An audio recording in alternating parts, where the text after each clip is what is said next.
আমাদের পুরুলিয়ার বিখ্যাত রাসমেলার ভিডিও মানে করে পরও তোমাদের সঙ্গে শেয়ার করতে পারিনি, কারণ এডিটের অভাব আমার জীবনে। তো হ্যালো এভরিওয়ান, সবাইকে জানাই গুড নাইট।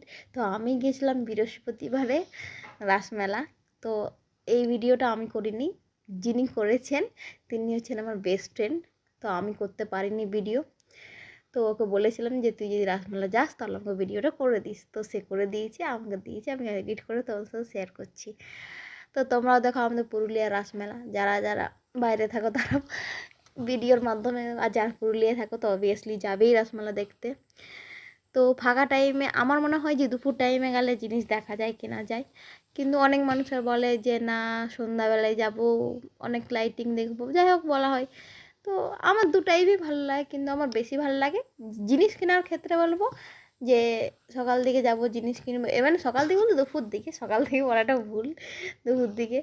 তো আমাদের রাসমেলা কততম যদি কেউ কমেন্ট করে জানাতে পারো, মানে বলতে পারো তো ভালো। আমি পারফেক্ট বলতে পারবো না, কিন্তু এই 70 মানে কিছু কাছাকাছি হচ্ছে। তো সবাইকে জানি গুড নাইট।